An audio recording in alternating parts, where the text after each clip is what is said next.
A security guard at Freddy Fazbear's Pizzeria is haunted for 5 nights by creepy animated robots. The movie is based on a series of video games and begins in the office of the pizzeria's night security guard. The security guard, with fear and bloody fingers, unscrews a bolt from a grate and then climbs into a vent while something breaks in the barricaded door.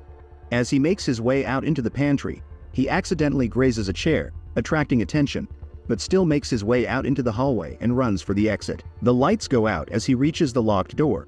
That's where the mysterious stalker catches up with him. The watchman comes to, chained to a chair. A mask approaches his face, with many twirling saws. The security guard tries to unscrew a bolt from a handhold, but fails. To a horrified scream, the camera moves smoothly over the hall of a pizzeria, one wall of which is decorated with children's drawings of local celebrity animatronics, among them a yellow rabbit. A pixelated splash screen with credits follows, during which the insidious type puts on a yellow rabbit costume to attract the children's attention. One by one, he takes them away with him until the credits end. In the next scene, the alarm clock will be the protagonist, Mike, who in turn will younger sister Abby to take to school. Mike works as a security guard at the mall, engrossed in books on conscious dreaming techniques on his breaks. While standing in line for coffee, the guy notices a lonely boy being led away by an angry man. Suspecting something bad, Mike attacks and beats up the man. Mike then sits down with Steve's hiring manager. Not only did he beat up a father in front of his son, but he generally gets fired a lot for similar reasons. Steve offers him only one position as a night security guard with a small salary, but Mike can't work at night, so he refuses.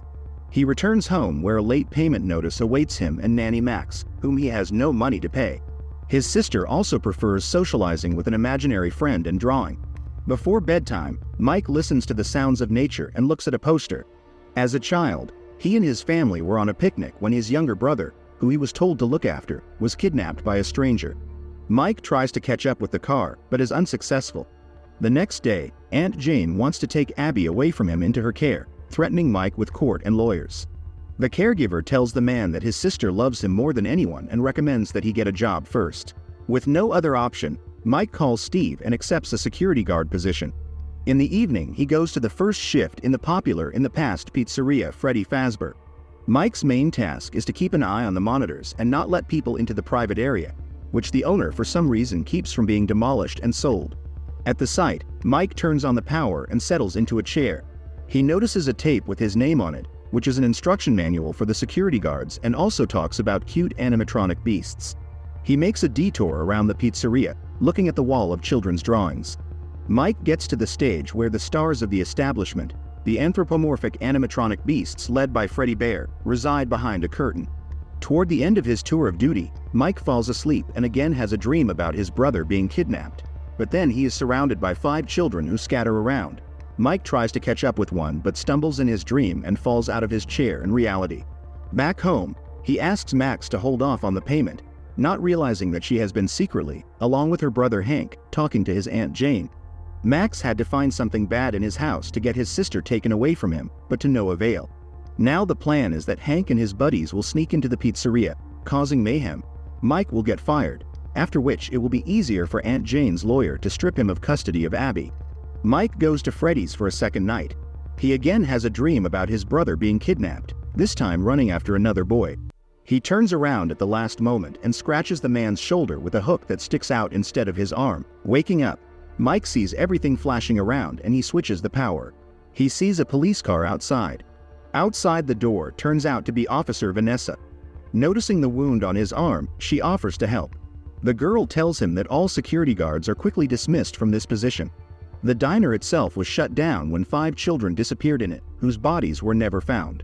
She also takes him to the hall where she celebrated birthdays as a child, and includes a performance by animatronics bear Freddy Fazbear and his musical gang. In the morning, Mike and Vanessa say goodbye to each other. When the building is unguarded, Hank and his friends break in, leaving Max waiting in the car. Smash everything inside, making a mess and pulling change out of the arcade machines. One of the bandits comes across a nightmarish animatronic cupcake in a crate, partnered with Chica the chicken. The two of them attack the troublemaker. The fat guy in the gang, hearing his comrades' screams, spots a huge chicken in the kitchen. Hank sees his terrified friend lock himself in the back room, but another animatronic lurks inside. All that remains of the thief is a bloody stain on the glass. A terrified Hank hides in the surveillance room. On the monitor, he sees the animatronics launch a birthday cupcake into the vent. The one tries to break the grate, but Hank defends himself. Thief goes out into the hallway, where he sees Foxy the animatronic in the flickering light, who attacks him. Tired of waiting, Max goes to the pizzeria. Noticing the boy chasing him leads her to a warehouse where parts are stored. There is a robot Freddy standing there, from which comes the boy's voice. Max gets closer and sees the child's hand inside, but her attempt to reach it ends with the mechanical jaws biting it in half. In the morning, Abby finds adoption papers in her desk drawer that will make her guardian her hated Aunt Jane. Mike promises not to when Vanessa rings the doorbell. They find signs of forced entry and Mike's forgotten pills at the pizzeria. Inviting a guest to the local river, the guy confesses. He practices conscious dreams to remember all the details of his younger brother's kidnapping and find the culprit. Going to the third night at Freddy's, Mike is forced to take Abby with him. Missing Max doesn't answer her cell phone. Having built a tent of blankets for the girl, the man puts the pizzeria in order after the visit of vandals and himself lies down to meditate. At this time, Abby wakes up and decides to take a walk around the pizzeria. She approaches the stage where the animatronics are standing and calls out to them. Out of the darkness comes Freddy. In his dream, Mike sees a boy whom he asks to help identify his brother's kidnapper. The boy agrees, but asks for something in return. He wakes up to Abby screaming. She is standing in a circle of animatronics that have come to life. Mike rushes at them with a stool, but it turns out that his sister has befriended them. She introduces him to all the members of the gang, Bonnie, Foxy, and Chica. The frightened security guard wants to leave, and Abby leaves her drawing because they love them very much. In parting, the girl thanks them for playing with her and gives Freddy a hug. Back home, Mike analyzes his sister's drawings. Lately, they've been less and less focused on him, but more and more on the 5 kids with animatronic elements: hat, ears, hook. In the afternoon, he talks to Abby and figures out that the kids he's dreaming about are the same ones in her drawings. They are ghosts controlling the animatronics. Abby also drew a drawing of when Mike saw his kidnapped brother through the back window of a car. The ghost kids told her about it. He asks his sister to convince the ghosts to help find the kidnapper. On the 4th night at the pizza parlor, Mike brings Abby in and finds Vanessa there. It turns out that the policewoman is aware of the peculiarities of the establishment, but did not say anything to the security guard. Abby wants to build a big fort, forcing the robots to build walls out of tables and the adults to find a blanket. Mike finds a strange animatronic. Vanessa warns him not to touch it and shows him that the inside is full of dangerous mechanisms that can harm humans if handled carelessly. Back in the hall, they see Abby get electrocuted by Bonnie the Rabbit's electric guitar. Although the girl is unhurt, Vanessa asks Mike not to bring her here again. Mike decides to give Abby to her aunt, but the girl, rightly seeing this as a betrayal, locks herself in her room, forcing her relative to wait. The brother at this time goes to work, having eaten pills, talking in his sleep with ghosts. Those guarantee that he can see his family every night, but in return they demand Abby. But Mike realizes that he made a mistake, wants to take everything back. The security guard wakes up, chained to a chair. Just like the last security guard, he sees a mask with saws. The man manages to pull out the bolt loosened by the previous security guard. After getting out of the trap, he stumbles upon the corpses of the robbers that no one has ever found. He breaks for the exit when the screen casts a shadow over his pursuer. Abby continues to sit in the locked room. Leaving her niece in the room, Auntie sits down to watch TV, unaware that an animatronic is behind her. He calls the girl to come with him, pretending Auntie's just fallen asleep. The animatronic even calls a cab. Mike comes to his senses in the police vault, where he was brought by Vanessa, who knew everything about what was going on.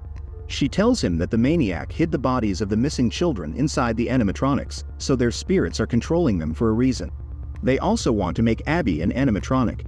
She also confesses that the maniac who killed the children was not only a clever criminal, but also her father. While Abby spends time with her new friends, her older brother sneaks in through the vent. Once inside, he sneaks around the edge of the stage to avoid being seen by the animatronics. Noticing his sister, Mike recalls Vanessa's advice that electrical shocks short-circuit the mechanical skeletons for a while. He pours a bucket of water onto the stage at Freddy and Bonnie's feet, then fires the electric shocks at the liquid. The robots short-circuit and fall over. Chica leads Abby to a storage room where a spare animatronic lies. Chica grabs the girl to put her inside the mechanical torso and turn her into one of them, but just in time Mike appears and shoots Chica. The brother and sister run down the hallway toward the exit, but they are chased by Cupcake. He grabs Mike's leg while the last surviving animatronic Foxy comes in and chases after a hiding Abby. She silently hides in a pile of balloons. Vanessa saves Abby from her pursuer at the last moment.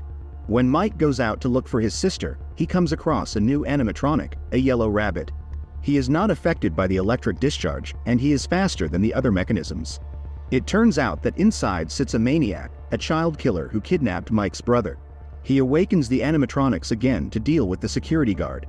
Mike is interceded by Vanessa, the daughter of the maniac. Threatening him with a gun, she forces the yellow rabbit to take off his mask. Underneath is the manager, Steve. The daughter shoots at her father, but hits the suit. While Steve strangles Vanessa, Mike comes to his senses and realizes how to turn the ghosts against the killer. He tells Abby to draw a picture of what really happened to them, replacing the false drawing where the yellow rabbit is their friend. As Abby hangs the drawing on the wall, Steve walks toward her. Trying to hold him back, Vanessa gets stabbed in the stomach. Mike points a lamp at the drawing of a yellow rabbit killing children, and the ghosts remember what happened to them. They surround the maniac, who is full of anger at them, before the Cupcake attacks him. The animatronic mechanism shrinks, breaking the maniac's insides. Before he dies, he puts on a mask, promising to return. Escaping from the pizzeria, people see the animatronics dragging the maniac into the depths. Abby is getting better at school with her peers. Returning home with Mike, they argue about what they're going to eat for dinner. On the way, they stop to visit Vanessa, who is in a coma after being wounded. At home over dinner, the girl worries about the ghosts of her friends, suggesting they visit sometime. Mike looks at her and says anything can happen. In the next scene, the ghost of a blonde-haired boy watches the suffering of a maniac in a yellow bunny suit. The boy closes the door, and that's the end of the movie. A very interesting movie for fans of the game with some pretty scary screamers. Write in the comments what you think of it. Thanks for watching.